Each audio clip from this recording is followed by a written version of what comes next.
Welcome to the Freedive Café, episode 20, with Umberto Pelizzari.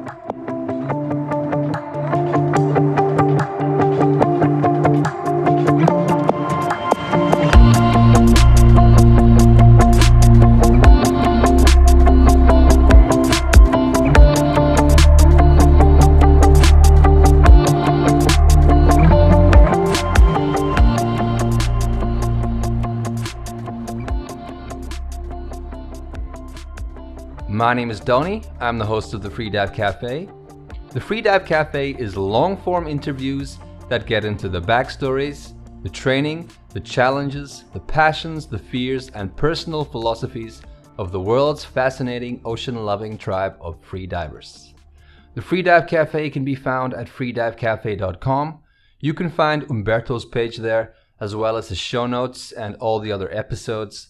There's a written blog which I'm slowly getting up to speed. You can find articles about my own training and stories from Freedive Café listeners, and eventually all kinds of excellent and informative freediving related content. The Freedive Café is supported by a family of patrons who donate a few dollars each month through Patreon.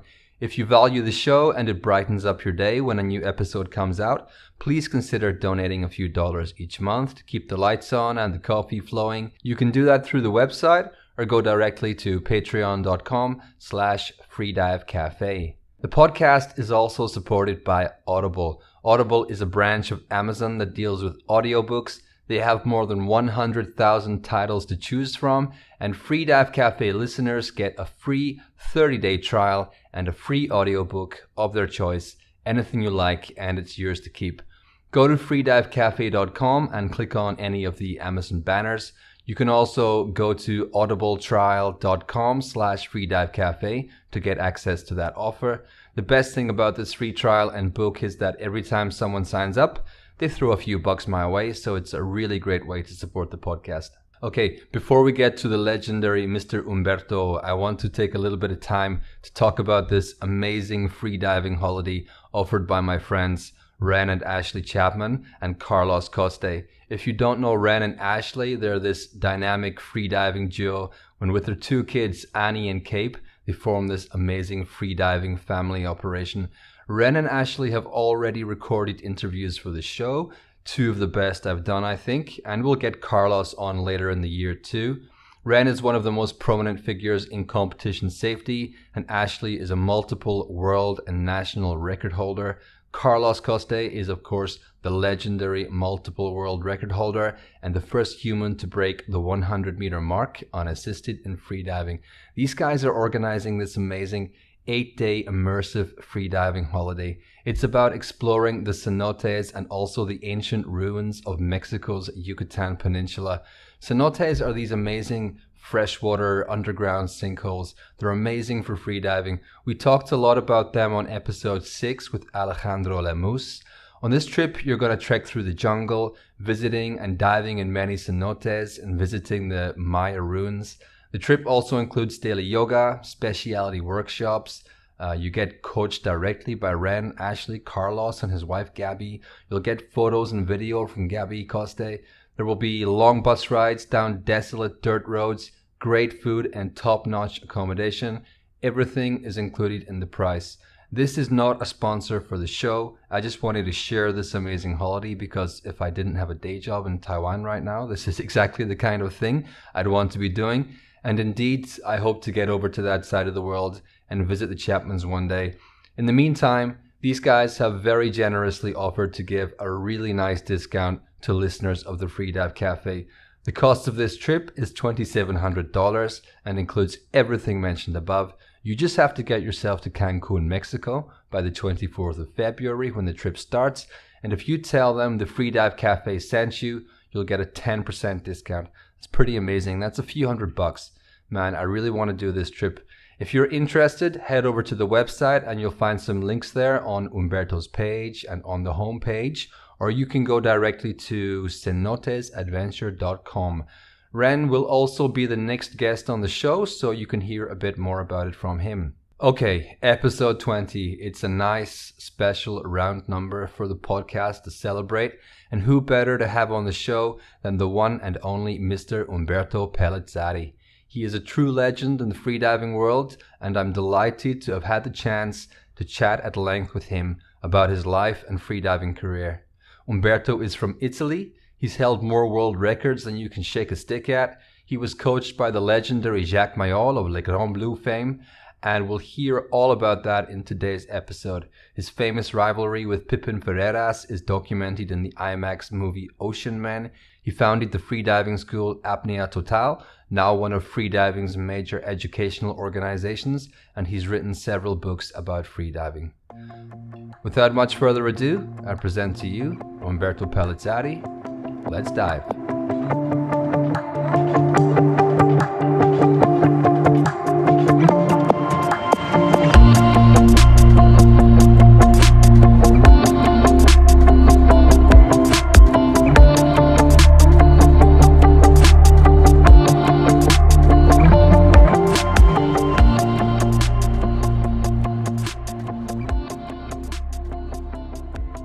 Okay, Umberto, first of all, I'd just like to say thank you so much for taking the time to come on the show.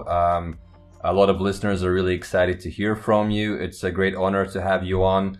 Thank you. Welcome. Thank you for calling me. So let's get started with a little bit of backstory.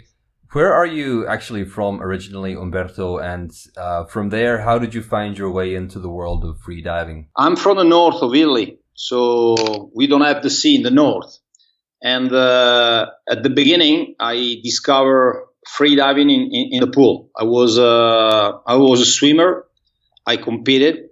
So even as a child, when you compete, you need to stay minimum 2 hours per day in the water, in the pool water. Huh? Yeah, and boring. And so I love to hold my breath, swimming distances.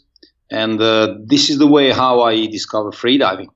At the beginning, we love competing each other with the friends training and swimming with me when we were very young, 8, 10, 12. And I discovered freediving this way.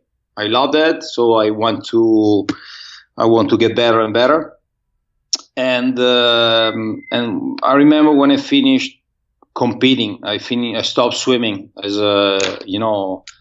I stopped with the competition, swimming competition. I decided to improve my freediving level because I love that. I was 18, was a long time ago, was 35 years ago. And I started to study on myself what I had to do for training, freediving and getting better. Because Now we have a school everywhere, we have manuals, we have internet. That time I had nothing. I just wrote letters to Jacques Mayol and Enzo Mallorca to know something about freediving, training techniques, breathing techniques, whatever, because you didn't find anything. But you mean write like a physical letter with a pen and send them to these guys? Yeah, what at the beginning was just discovering what I had to do. This was the first step. But since they didn't answer to me, to my letters, I started to work on myself and understand, okay, this is better, this is worse, this is not absolutely working, okay, this is working, I feel better. So I started to create a training program and out of water and in the water. And in these 30 years, everything changed. But some of these parts I discovered of myself I'm still using them for part of my training program. Yeah, it's funny that you say you wrote letters because, some of the people listening today will probably never have actually written a letter in their lives with a pen. So it just goes to show that was a different time back paper then. And pen. That was paper and pen. Yeah. And the address was the CD address, not the email. Right. Yeah. So when was it that you first made contact with some more serious freedivers? When did you first start training for depth? But I started studying freediving when I was 18, 19. And I did my first world record deep in 1990. And I beat Pipin. I met Pipin 2 years before in Cayo Largo in Cuba, and there I saw him for the first time. And I remember we went out spearfishing together. We trained together, deep. And I saw that I was not too far from him, even if I didn't train too much the depth. I was living far from the sea. I was living in this little village called Busto Arsizio, very close to Switzerland. So I could train in the pool, but not too much in the depth. We had lakes, but lakes in winter are very cold. But I saw that in Cuba, the first time I met Pipin and I was training with him, that my performances were not so bad. And that's why, coming back to Italy, I decided to move from pool disciplines to the depth. Right. There, that was another, big problem, because I had no team, no friends. That time, freediving was almost unknown, completely unknown as a sport. Everybody knew Enzo Mallorca because it was very popular, Jacques Mayol, but I didn't know them. So, I used the weekends to go to the sea. My friends were spearfishing. I was spearfishing with them, but more than looking for a fish, I was looking for the depth, increasing the meters, and trying to feel better with the depth. This is what I did. It was mainly freediving with a gun in my hands. So I understand that you eventually did become a student of Jacques Mayol. What was your relationship like with Mayol, and what did you learn from him? My first world record, I did my first world record in Elba Island, but I met Jacques Mayol 2 months after my first world record. So when I established the first world record, I beat Pipin for the first time. He was not there. I was with his team, was his safety team, scuba diving team was with me in the water, but not him. So 2 months later was December 1990. I was in Paris for the boat show, and I met Jacques Mayol for the first time. And he knew that I established the record in constant weight because he was calling friends in Elba, and they told him about this record. And he promised to me that when we went back to Elba, he could call me and we could dive together. And I remember in 1991, he kept his promise. He called me, and I remember the 13th of April, 91. He called me at home, he called me, and the 13th of April 91, I was in Elba for the first time diving with free diving with Jacques Mayol. And I remember I had the world record in constant weight. I was a pretty good free diver. And after almost 2 hours with him, I was asking him about his opinion about me as a free diver. And he told me, "You understand nothing about free diving." Very sincere. And he told me, anytime you dive, it's just for conquering something. It's just to increase the depth, adding meters, going deeper, or staying longer. But he told me, you don't know what's the pleasure and feelings and sensation that free diving can let you live, because you are connected too much to the performance. And he told me, if you want to stay here and train with me, I don't want to see you in the water with a depth gauge or computer or whatever. And he told me, if you decide to start training with me, I wait for you tomorrow without any computer or any instrument. So I remember the first time I was there in the morning. We went in the water, and it was for the first day my, let's say, tutor. And I remember I had my best performance in constant weight was 75. I felt good. I wanted to increase the depth. And I remember we walked down to the sea from his house. Then we moved to the right side in a little bay. And the maximal depth in this bay was between 10 and 12 meters deep. So he left me there, and he told me, "Okay, I'll come back and take you at the end." And I remember after 3.5 weeks, I was still there in this fucking bay, and I wanted to go deep. At the beginning, I had no watch, but in any case, I went to the bottom. I remained to the bottom, and I tried to stay as long as I could, working on contraction, suffering, and whatever.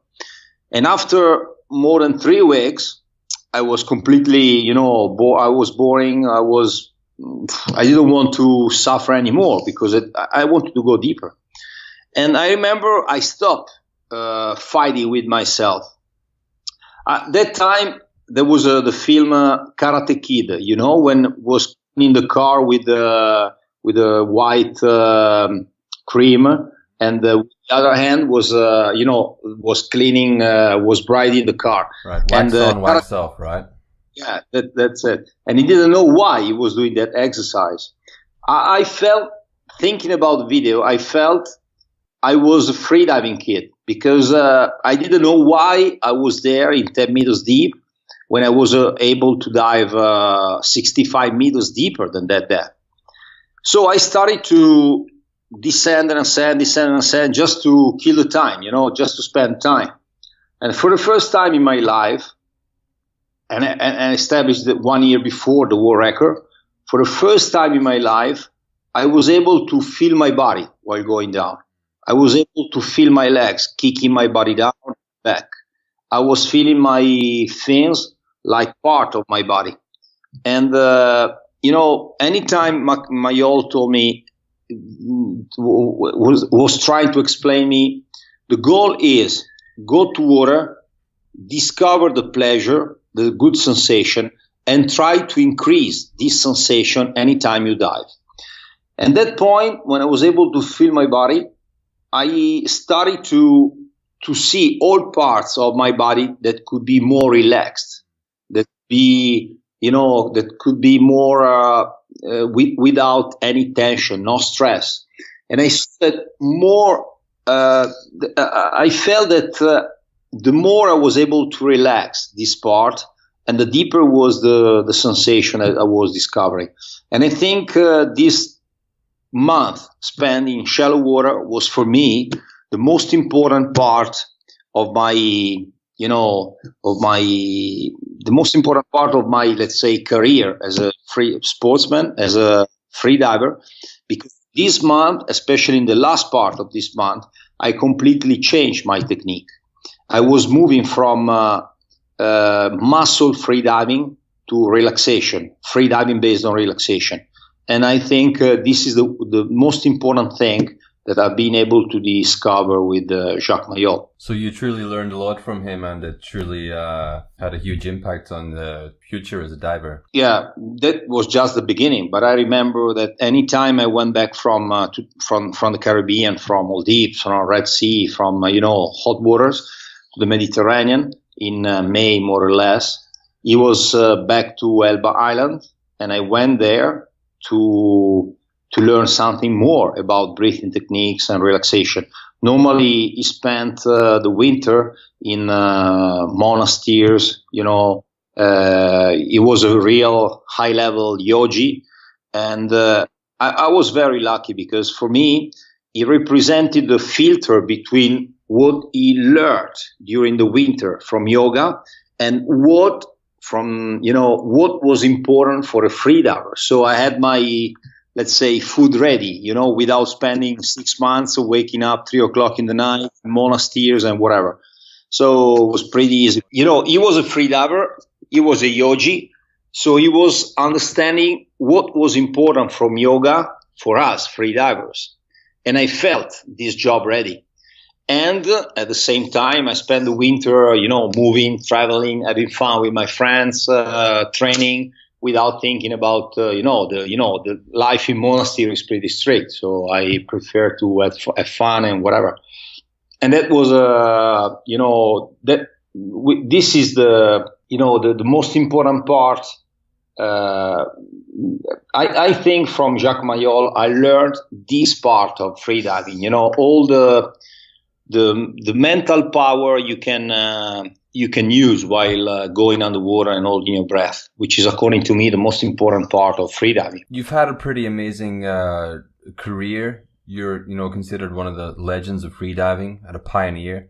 You've had huge number of world records and other records.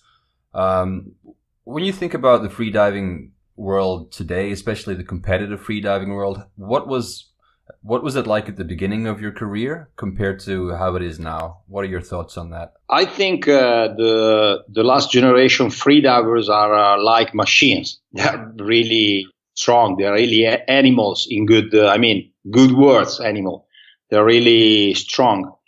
And, but I think now they're having fun less than what I had, when I at their age and I was freediving and competing. Probably because now you're diving deeper than what I was doing when I was competing. So man is closer to his human limit. So you need to train harder. You need to be, really, the training have to be really specific, pretty hard, combined with the other disciplines. You need to have a medical team to follow you, whatever. So this is probably what is changing. But I think the freedivers of new generation are absolutely stronger than me. They take one blackout, 3 days later they have the world record. I could never do that. I never had a blackout, but I think that if I had a blackout, I could not try the world record 3 days after the blackout. So it's a demonstration of the force they have in their mind and the determination as well. I've got quite a lot of questions from listeners who wanted to present some questions to you, and it's a good time to bring a couple of these in now, based on what you're talking about there. I've got Alex Davis from Barbados. He's a Patreon supporter of the show.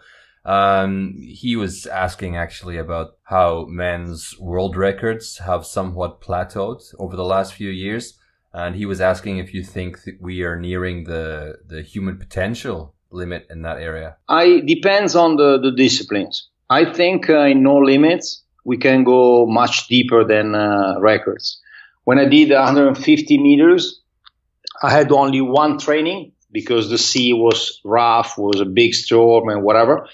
And at the maximal depth of that training, so the last equalization of the training, I broke one drum.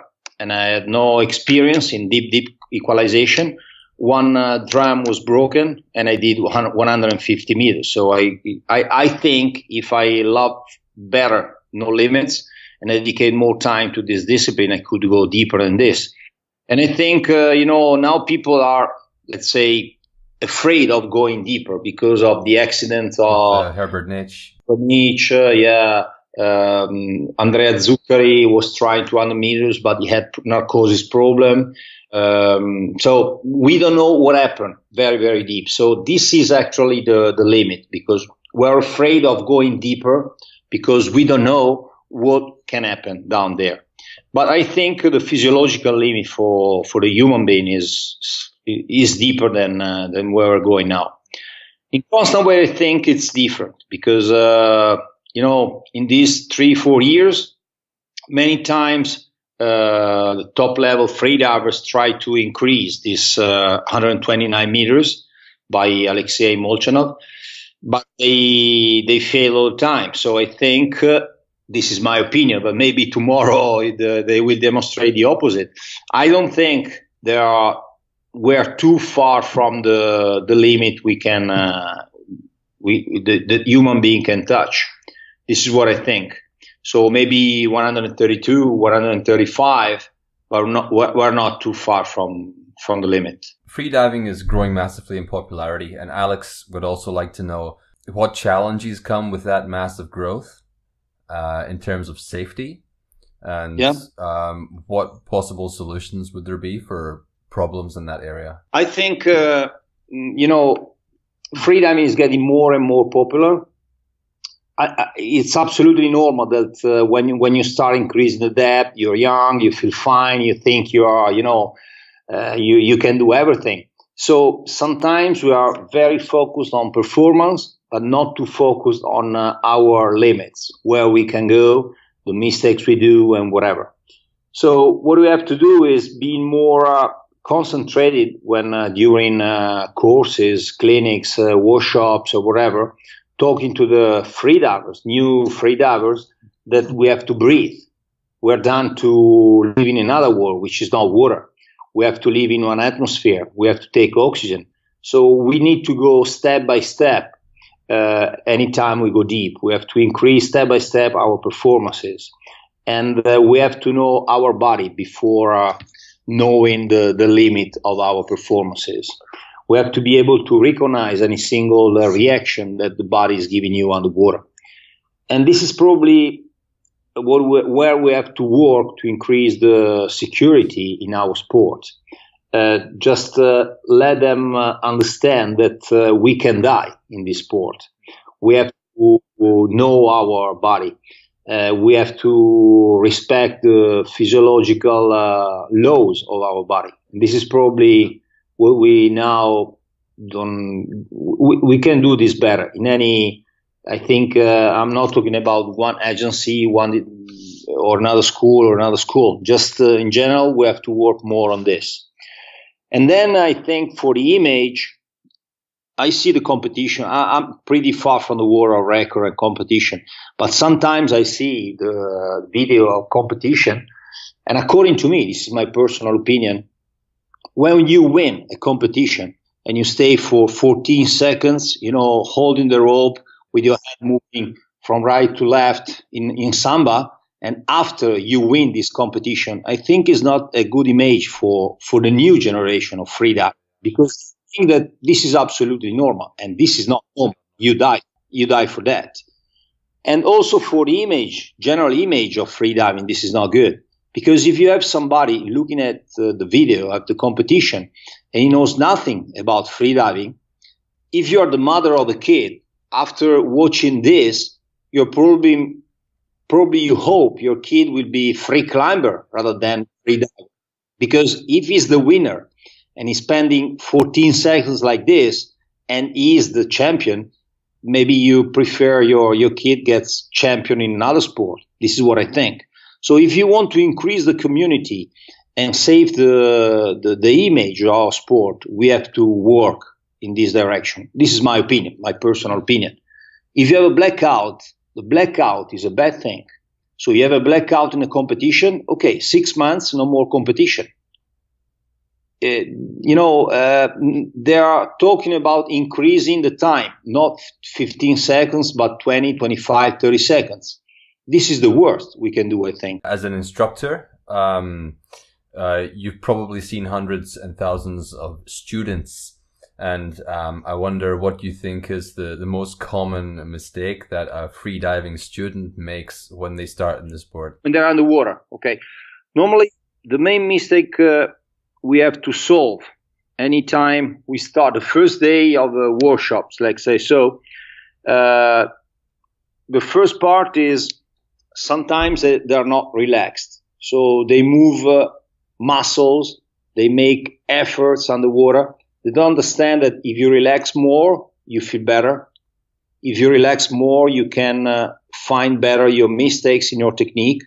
If you relax more, you can solve easily these problems belonging to your technique. So this is according to me, the main mistake, the first step.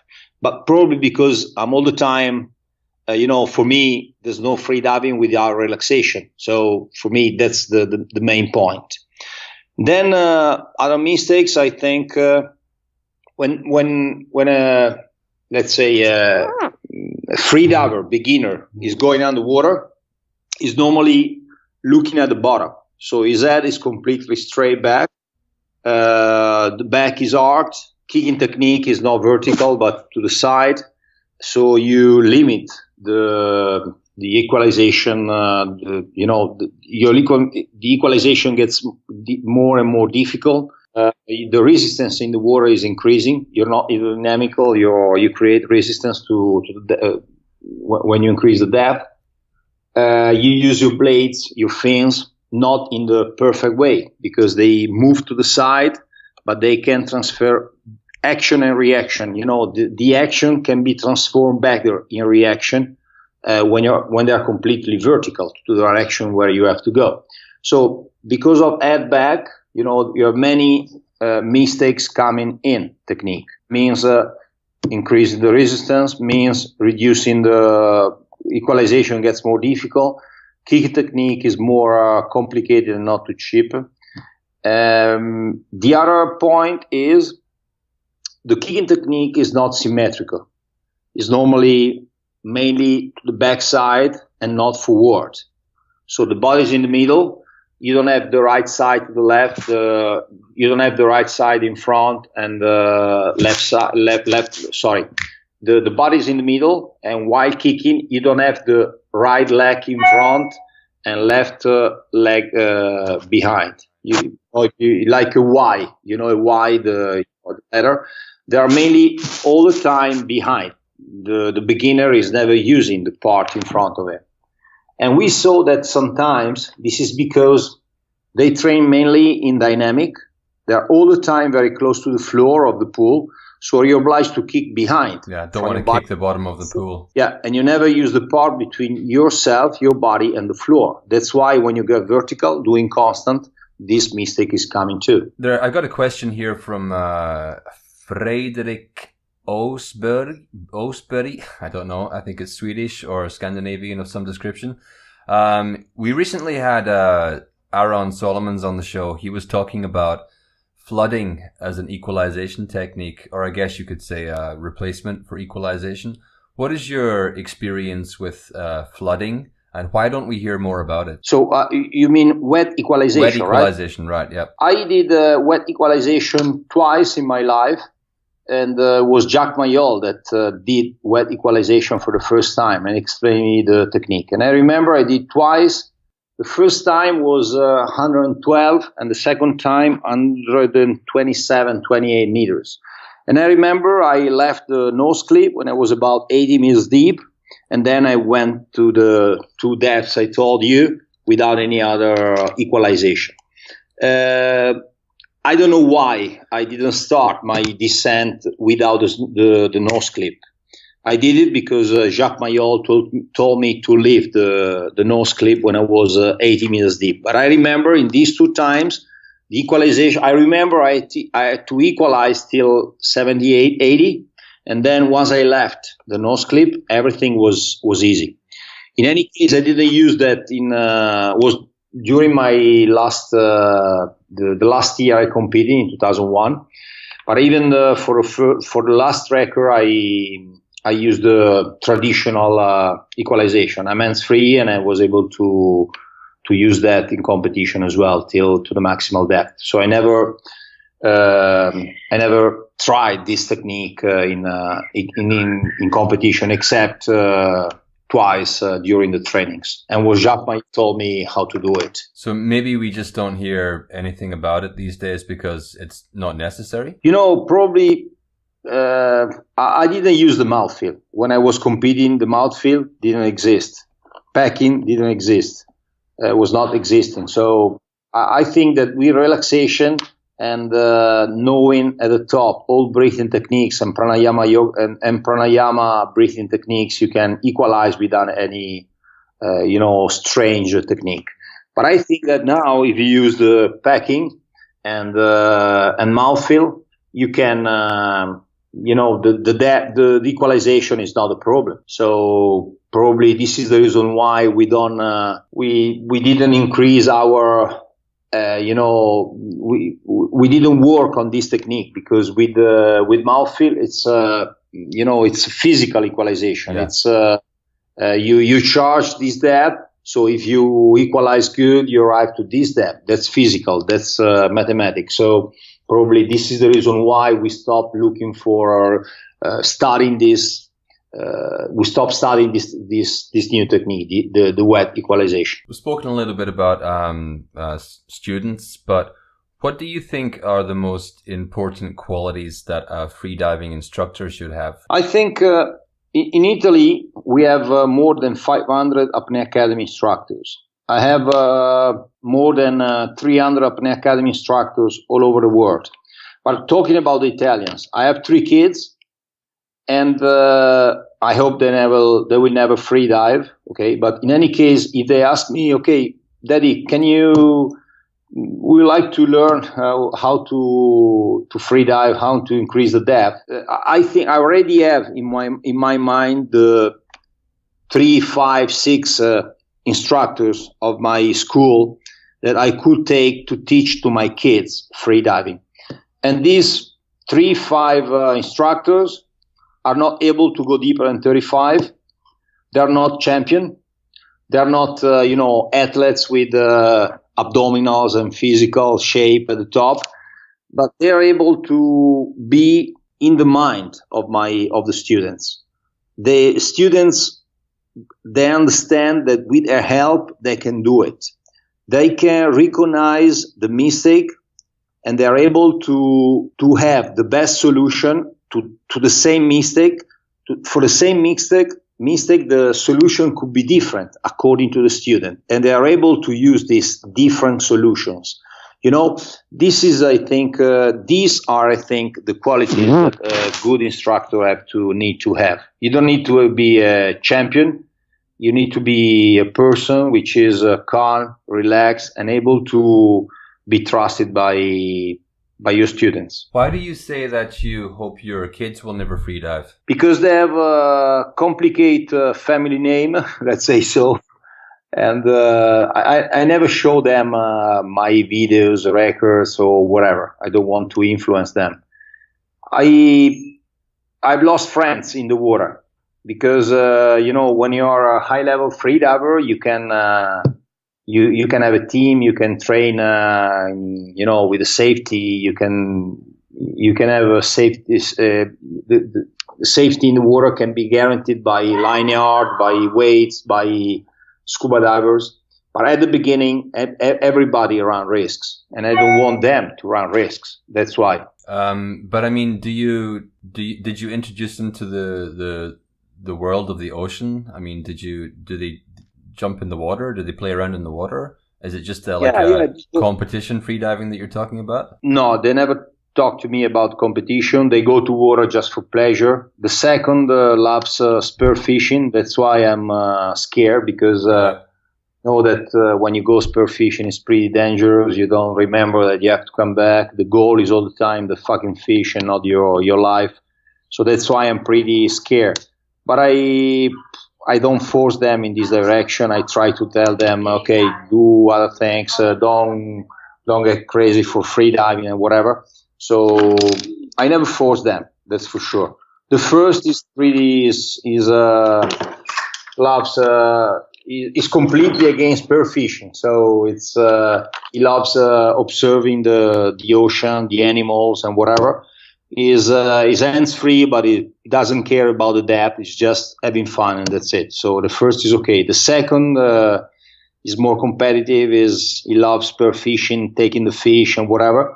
So I'm more scared about the second, because I know the risk you run anytime you go spear fishing. They're still young, but I know that when you there are 12, 10, and 8. But I know that if you get crazy for spear fishing or freediving, you sometimes can run risks, and I don't want them to run these risks. Right, for sure, yeah, absolutely. As a father, that's the most important thing, right? You are the founder of the Apnea Academy freediving school. What is special about Apnea Academy? Why would someone study freediving there? I think one of the most important parts of our teaching path is the breathing and relaxation. And this is a part where we work very much also during instructor courses. For us, this part is very, very important. When we have courses, at the end of the course, any student is receiving a questionnaire, and there are many questions. And one of the questions is, why did you decide to attend the freediving course? We have, multiple answers, and 80% of them is answering to increase my performances, to go deeper, to stay longer, and whatever. There are other questions, and then you have a question like, what was the most beautiful topic you discover in the course? There are many answers, and 90% of them is answering breathing and relaxation. So they come with a goal, going deeper or stay longer. And what they discover, how to breathe and relax in the water. And this is the most beautiful and important part of the course, according to them. After, there's another question. If you could increase one of the following topics, which one would you like to do better? The answer is all the time breathing and relaxation. So the goal is performance, and what you discover, relaxation, how beautiful it is if you breathe to stay underwater and hold your breath. And this is, according to us, the most important part.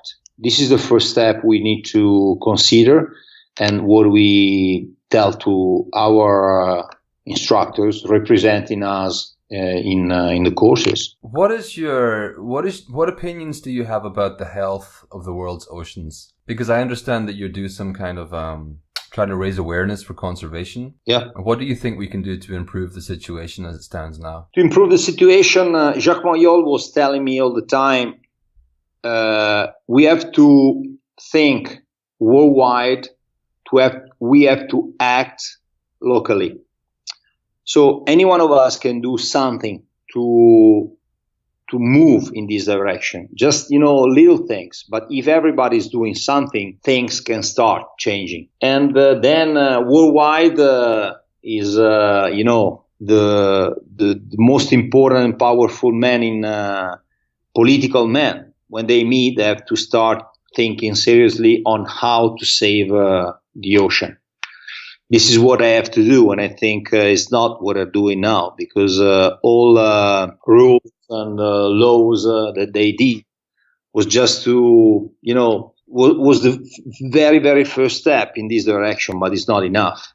We have many interests, political interests, countries that are in a stiff position because they have traditions, economy and whatever based on fish.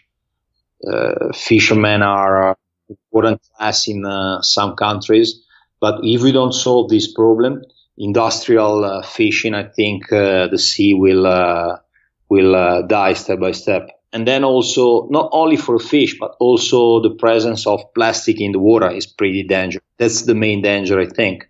Last year I was training, let's say so, the crew of a French boat, oceanographic boat.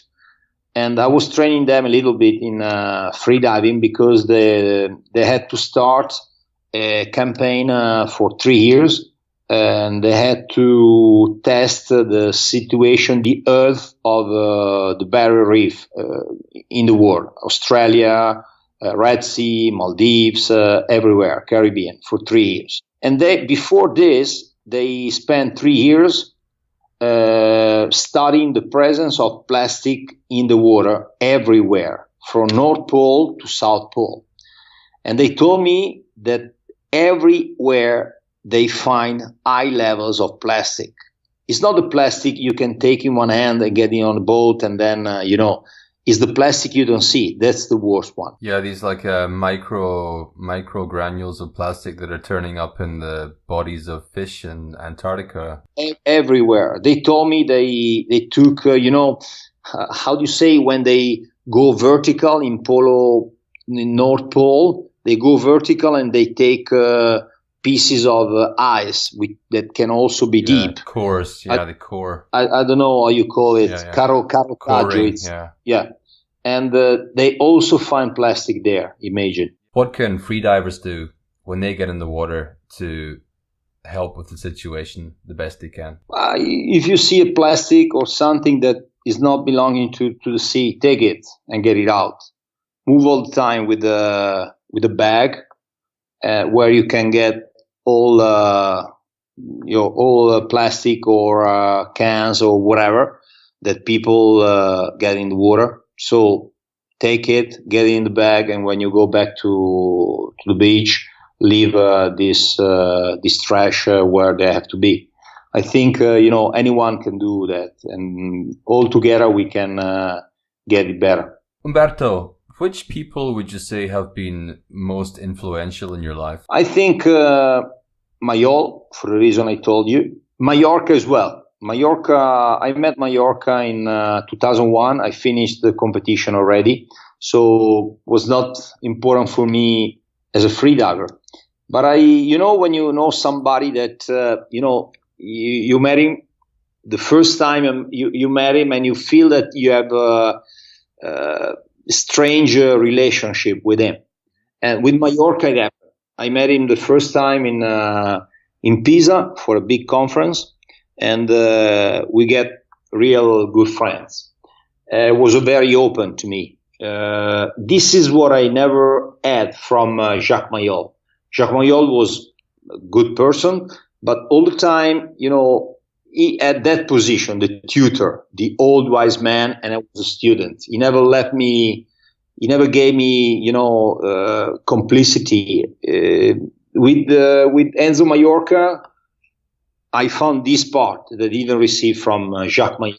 We're very good friends. I love staying with him. Was a very intelligent man. He was telling me all these stories, and was very nice to hear him. And from him, I discovered how to be, relaxed, not big head. Was a very simple man. And I think he was repeating all the time, the sea is an important school. You need to be. He's teaching you that you need to be. How do you say humble? Humble, yes, humble. Yeah, umile, I think is humble, yeah. Mm-hmm. And the best school for this is the sea, because the sea can do everything on you. This was his opinion. Was a very good person. Then another person that was very important for me was Massimo Giudicelli, my trainer. He was. I met him when I was in Elba the first time. I was in the army. I was in the fireman group. And after the university, I had 4 or 5 more months in the army, and I asked to be moved to Elba Island because I wanted to increase my depth and train for a deep. I didn't think about, training to establish a world record. Just wanted to get better in the depth. And this man, when I arrived in Elba, he was an instructor of the firemen of the scuba divers of the fireman corps. And so when I was there in Elba, I was talking to him. He worked with Jacques Mayol as well in his team. So he had some experience, not too much, because he was just a safety diver. But he told me, okay, let's go to water and see what you want to do. And I remember when I went to Elba, I did 35, 38 meters. I was not too... Well, my depth was not too good. And I remember the goal was increasing about 20 meters in 5 months, the time I had to spend there in Elba. And he was, the measurement of the rope was done he did it. And I remember in 5 days, we did what we were supposed to do in 5 months. Right. And he was the first to believe in myself before it was the first to see that I could try something important. Do you have a morning ritual? Is there something that you do every morning when you wake up that you need to do to start your day, or do you just wake up and see what happens? No, I wake up, I don't have any ritual. Depends on where I am. When I wake up in the morning and I'm at home, what I want to do is taking my kids to school, because I'm not all the time with them, and when I'm at home I like staying as much as I can with them. So wake up in the morning, have breakfast with them, and then I take them to school. This is what I like to do. When I'm in Sardinia or away training for that, when I wake up in the morning, I like breathing, relaxing, pranayama, yoga. I've never been a yogi, I always practice breathing techniques rather than yoga. So I start my day that way before going to water. Alex Davis would also like to know if you think there is one freediving spot in the world that every freediver must visit at least once in their life. Underwater, just for training. I guess, for training and the beauty of the environment, I guess. Out of water, what I suggest you to visit is Il Corsaro. That's the diving center where Jacques Mayol tried all these records. That's the real museum of freediving. The first time I went in this diving center, I spent, I think, 3 hours looking at the photos, looking at the weights, tags, all instruments that Mayol was using in for his records. It's in Elba Island. The name of the diving center is Il Corsaro, Corsaro. Yeah, and your choice for in the water? In the water, I like the Mediterranean. I like the Mediterranean because I'm Mediterranean. That's why. But I know that when you train in warm water, sometimes it's much better. In any case, I visited last year. I was in Bahamas with William to Dean's Blue Hole. Was a very nice place. I like Sharm el Sheikh, where you have the freediving center by Andrea Zucker. I like that spot as well. I like in Mediterranean, Sardinia, Sicily. There you can have nice spots for free diving as well. So these are the main spots where I like to go training. What about in Greece? Do you have any recommendations for spots in Greece? I know that I never been there, but everybody told me that the organization in Kalamata is very, very good. By what's his name? The Greek guy, which is very serious. I was talking to him at the telephone. Stavros. Stavros Kastranakis? Yes, Stavros. Everybody told me he's very, very serious. I had the telephone. He's a very nice guy, and the spot there is very, very, very good. I was talking with with many people, and they told me it's incredible how this place is perfect for freediving. They told me that class where I did the last European Championship, IMAX European Championship, is also a nice spot for freediving. So there are many. I always ask this one of my guests. Can you recommend a book or an author for the listeners? A book for freediving, you mean? About any subject. It can be history, can be non-fiction, can be fiction, philosophy, spirituality, anything you like. I started to work pranayama techniques on one book by Andre van Liesbeth. Right, yeah. Breath of Yoga, I think it's called. Pranayama, la dinamica del respiro. Pranayama, the dynamic of breath, something like that. I love that book. It's an old book. Probably now there are books which are better than this. But I remember with this because I started to work on my body with the breath, relaxation, and whatever.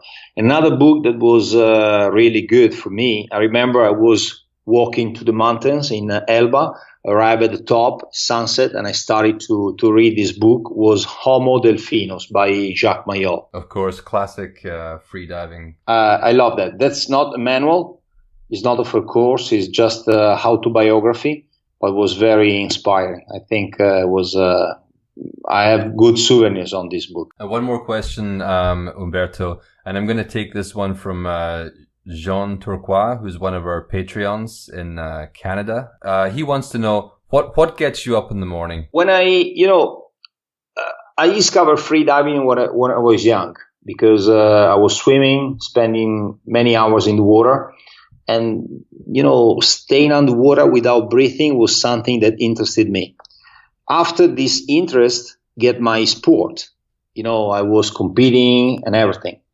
Now this is my pleasure, my sport, and my job as well. And I think I will go on freediving till when my body will let me go in underwater holding my breath, because this is really what I like to do.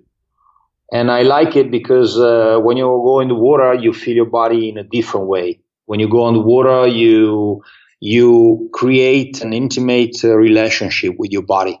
You feel your body as you cannot feel out of water. So this is the reason why every day when I can, I free dive. And this is the reason why if you ask me what do you want to do tomorrow morning is wake up and go in the water holding my breath, because I like what free diving is.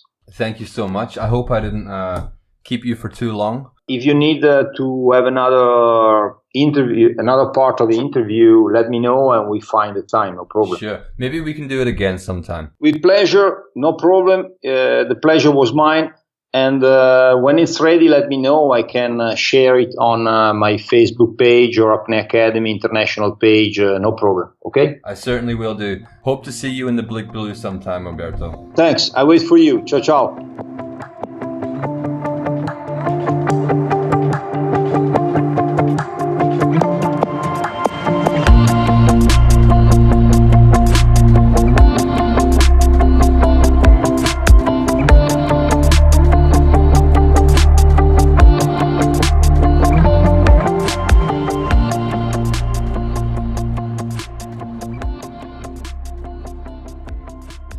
That was Umberto Pelizzari, freediving legend and a very intelligent and humble man who was a pleasure to talk with. I really hope you enjoyed the episode. You can get in touch and let me know what you think about it. I love doing this podcast for you guys, and thanks for all the kind words you send me every day. If you ever have any questions or suggestions, feel free to contact me through the contact page on the website. You can also add me on Facebook, where I am Donny Mac, M-A-C, and on Instagram as Donny McFar, DONNYMCFAR. Don't forget to subscribe to the show so you don't miss an episode. And of course, as always, dive safe.